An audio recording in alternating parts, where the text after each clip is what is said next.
dalam tadi? Terus terang saja, saya tidak puas terhadap penjelasan menteri. Yang kesan saya itu adalah selalu berdalih. Kenapa tidak tak gitu menjawab? Toh ini udah perintah presiden. Atasannya menteri kan presiden. Menteri kan pembantu presiden. Oleh karena itu tidak perlu mencari dalih, harus koordinasi ini dan itu. Leading sektor pengelolaan tentang tata ruang laut itu di Kementerian Kelautan. Kita punya undang-undang kelautan seminggu 1 bulan. Tetapi pembangunan yang ada di sana itu memang sudah dari sejak awal 2009 yang lalu itu sudah menjadi persoalan tentang masalah yang terkait dengan aspek lingkungan dan juga kelayaan. Kemudian sekarang ini muncul lagi. Setelah muncul ini juga menimbulkan pro kontra di masyarakat dan akhirnya Bapak Presiden Pak Prabowo Subianto menginstruksikan langsung kepada jajaran TNI, Angkatan Laut melalui Pangap dan Kasal.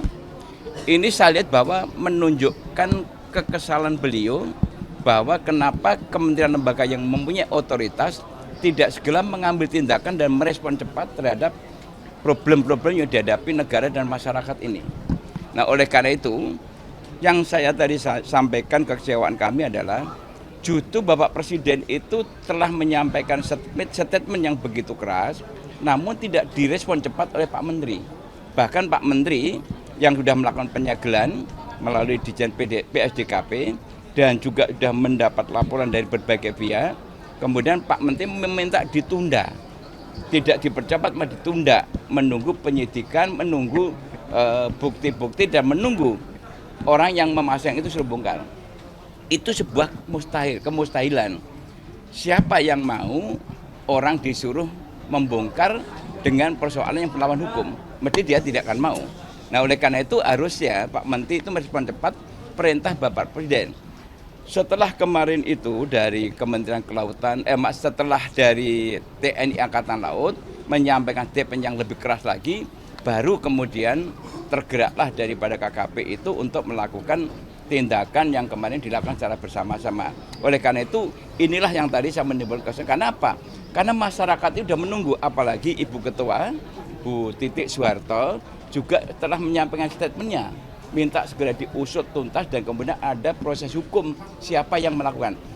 Dan berikutnya yang saya kecewakan itu adalah jangan sampai masyarakat yang buta hukum, masyarakat yang tidak tahu hukum, kemudian dijadikan korban untuk mengakui perbuatan jahat dari kelompok-kelompok tertentu.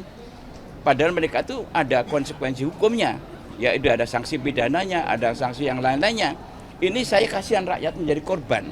Nah, ini yang tidak boleh. Saya sebagai wakil rakyat tentunya harus peduli membela kepentingan rakyat ini. Firman, gitu. Maaf, soal Anda tidak mengenakan PIN saat keluar dari ruang sidang, itu inisiatif langsung datang pada saat itu atau dari sebelumnya sudah Anda siapkan atau Anda tidak puas dengan penjelasan Menteri di dalam tadi? Terus terang saja, saya tidak puas terhadap penjelasan Menteri. Yang kesan saya itu adalah selalu berdalih.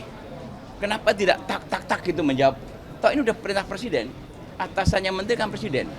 Menteri kan pembantu presiden. Oleh karena itu tidak perlu mencari dalih, harus koordinasi ini dan itu. Leading sektor pengelolaan tentang tata ruang laut itu di Kementerian Kelautan. Kita punya undang-undang kelautan. Saya ketika itu panjanya, ketua panjanya. Ada undang-undang wilayah pengelolaan pesisir dan pulau-pulau kecil. Ada tata ruang. Ada UNCLOS 1982. Itu semua sudah cukup menjadikan dasar. Sedangkan kalau alat bukti dari PDSKP yang turun menyegel dan sudah memotret dan ada pengakuan, itu cuma cukup alat bukti. Tapi kenapa tidak dilakukan? Ada apa begitu? Ini yang saya khawatir ini adalah seolah-olah ada pembiaran. Kalau pembiaran ini pada perintah presiden, kemudian menterinya itu juga tidak secara serius, ini kan berarti bisa diterjemahkan sendiri kan? Nah, ini yang saya kecewa sehingga tadi kalau sampai dalam rapat ini tidak ada solusi yang bisa menjawab apa yang diharapkan masyarakat.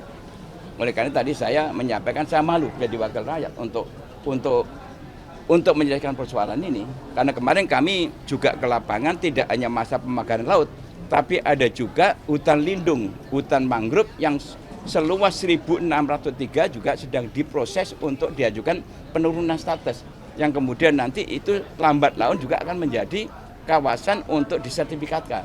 Oleh karena itu kami sudah minta kepada pemerintah agar untuk hutan lindung tetap harus dilindungi, tidak boleh dimanfaatkan untuk kepentingan yang lain. Itu. Penegasan saja, Anda berarti belum melihat rapat ini ada solusi. Saya melihat bahwa rapat ini belum memberikan jawaban yang memuaskan masyarakat, termasuk kami sebagai anggota DPR. Kan tadi di keterangan ATR itu ada 2 perusahaan yang terafiliasi dengan konglomerat di dekat kabupaten itu. Itu konglomeratnya mau dipanggil ke sini untuk diminta keterangan atau belum sejauh itu, Pak? Nanti itu tergantung daripada keputusan berikutnya daripada rapat. Tapi yang jelas hari ini kita sudah mendengarkan jawaban daripada Pak Menteri, ya itulah adanya.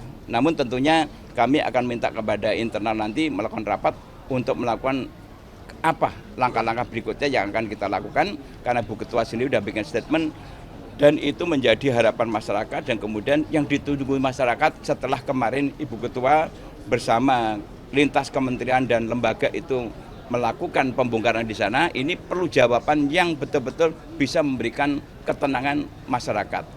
Ini yang tentunya belum ada rencana manggil konglomerat itu berarti ya, Pak? kita nanti lihat dulu bagaimana mekanisme di sini. Abang dari Komisi 2 ini mendorong untuk pembentukan pansus. Nah, kalau dari Komisi 4 sendiri Nah, kalau di sini memang tadi belum ada kesimpulan pembentukan panja atau pansus, karena kami masih memberikan toleransi waktu kepada pemerintah untuk menyelesaikan.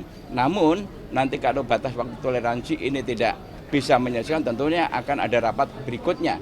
Mungkin langkah-langkah yang akan kita lakukan seperti itu. Jadi kita sekarang bersama-sama DPR dan pemerintah dan lintas kementerian itu secara shock untuk menyelesaikan ini. Yang jelas itu adalah ayo kita amankan perintah Presiden ini supaya betul-betul memenuhi harapan masyarakat. Tapi artinya bisa terbentuk secepatnya apabila melihat dari penyelidikan sampai dengan saat ini masih belum. Ya tentunya nanti kita lihat perkembangannya. Bang, dari kasus ini apakah DPR Apas HGB itu adalah Pak Nano Sampono yang merupakan anggota DPR? Bukti itu ya, tapi emang yang ada di media itu kan seperti itu, bahwa dirutnya adalah ini, komisarisnya adalah ini. Tentunya kami tidak bisa berandai-andai sebelum kita mengundang rapat yang bersangkutan kalau nanti ada tahapan-tahapan rapat. Bang, DPR akan merekomendasikan kepada Pak Presiden untuk mengevaluasi Menteri KKP nggak? Itu bukan kewenangan kami. Kami tidak punya kewenangan untuk mengevaluasi. Pak Presiden punya metode dan punya mekanisme sendiri. Gitu, ya. Cukup ya.